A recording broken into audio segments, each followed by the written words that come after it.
शिक्षकों अवसरकालीन विदाय संबर्धना उत्सव बालेश्वर जिला बालियापाड़ ब्लॉक और साउडी पंचायत गोविंदपुर क्षेत्रमोहन सरकारी उच्च विद्यालय हिंदी शिक्षक गंगाधर सामंत विदायकालीन संबर्धना उत्सव बुधवार विद्यालय परिसर में अनुष्ठित हो जायछि। एथरे प्राक्तन शिक्षक राखाल चरण सामंत मुख्य अतिथि, ओस्टार जिला संपादक विजय कुमार पात्र मुख्य वक्ता, सम्मानित अतिथि भाव में ब्लॉक संपादक विनोद कुमार जेना, सह संपादक अनंत कुमार पंडा, एसएमसी सभापति शंकरसन मल्लिक, आलुमिनी सभ्य झाड़ेश्वर मल्लिक, अमृत चंद्र घड़ाई, निरंजन दे, समाजसेवी गोपीकृष्ण महांती, नरहरि महांती प्रमुख जोगदे विदायी श्री सामंतଙ୍କ चाकरी जीवनर इतिवृत्त संपर्क में आलोचना करथिले। परेश चंद्र बेहेरा मंच आह्वान, अतिथि परिचय और धन्यवाद प्रदान करथिले। प्रधान शिक्षक पंचानन प्रधान सभा परिचालना करथिले। शिक्षक प्रकाश चंद्र दत्त, बुलू टुडू, सुखलाल हांसदा, साइकु हेम्ब्रम, नलिनी कुमार मल्लिक, प्रकाश चंद्र सोरेन, तिलोत्तमा सिंह, दीपक कुमार जेना, सुजाता धड़, निरंजन गोच्छायत, रति रंजन पात्र, उषामणि गोच्छायत प्रमुख एथिरे सहयोग करथिले। अतिथि माने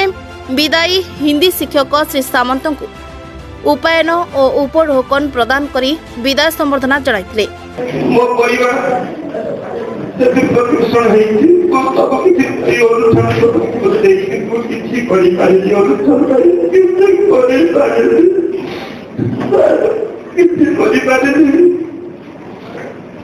आदि बाई परिवार पूर्ति दिलो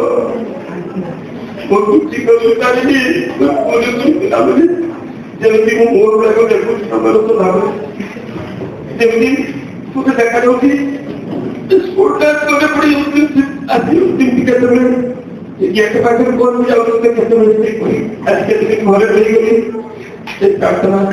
प्रेयर क्लास में जेतोले इन पिला मानो को आगुनी कोन करू पिलाମାନେ तो भाई विद्यालय विकास क्षेत्र में से अनेक किसी करती मो विद्यालय योगदान कलापर विद्यालय जो शिक्षक भाव रही से हिंदी शिक्षक होते ओडिया पढ़ाई करती, इतिहास पढ़ाई करती एवं दुर्गाजी वर्ष पढ़ाई करती पिलाମାନଙ୍କୁ एवं से समाज मते मते बात करती सर आपण विज्ञान पढ़ातु आपण इंग्लिश पढ़ातु आपण ओडिया पढ़ातु संस्कृत शिक्षक थे संस्कृत पढ़ातु एवं आउ गोटे कथा कहबी आज जो विद्यालय मुख्य छात्रछात्री रही विद्यालय प्रांगण जो असफल संपत्ति रही। बालेश्वर जिला बालियापाल्लु ज्योतिरंजन पटायत को रिपोर्ट सूर्यालोक मीडिया। आमर एपरी रोचक खबर देखिबाकू आम चैनल सूर्यालोक को अधिक लाइक, शेयर और सब्सक्राइब करंतु।